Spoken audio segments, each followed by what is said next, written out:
किया किसने, नामजद कौन हुआ, इस पे ध्यान आपका है। और नीचे कर लीजिए। समाजवादी पार्टी की सरकार में जो सपा की सरकार थी उसे गुंडों की सरकार कहते थे, उसी की सरकार में पैदा हुए ये अपराधी अपराध कर रहे हैं। बीते रविवार को संत कबीर नगर में एक नेता की हत्या से हड़कंप मच गया था।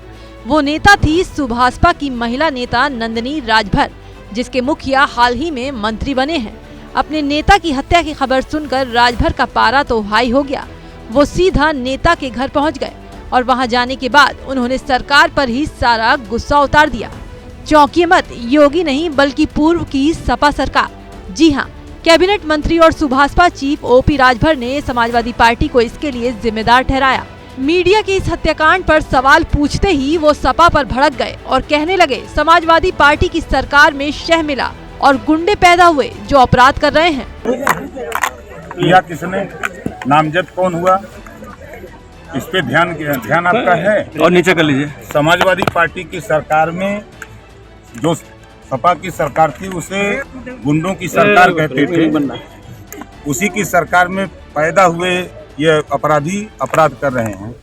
मैं फिर कह रहा हूँ, समाजवादी पार्टी की सरकार में सह मिला और गुंडे पैदा हुए, अपराध करने लगे, जिससे पूरे प्रदेश में हाहाकार मचा हुआ था। वहीं कानून व्यवस्था फेल होने के सवाल पर राजभर ने कहा, योगी सरकार में कानून व्यवस्था कायम है, जनता को सरकार पर पूरा भरोसा है, ना कहीं कोई दंगे हो रहे हैं और ना ही कर्फ्यू लग रहा है। लाइन ऑर्डर अगर फेल होता तो अपराधी चारों, अभी FIR हुआ, चारों अपराधी जेल में गए, एक की पुलिस तफ्तीश कर रही है, जल्द ही वो भी जेल में जाए। जो वर्तमान सरकार माननीय योगी आदित्यनाथ जी की सरकार है, वो कानून का राज कायम करने के लिए पूरी ताकत लगाए। जनता को राहत है और जनता विश्वास कर रही है, क्योंकि पूरे देश में कहीं दंगे नहीं हो रहे हैं, कहीं कर्फ्यू नहीं हो लगे हैं।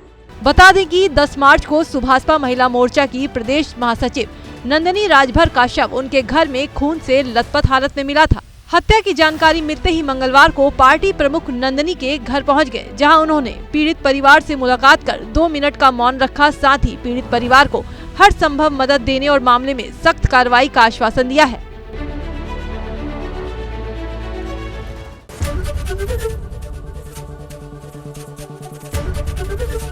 ABP गंगा, खबर आपकी, जुबान आपकी।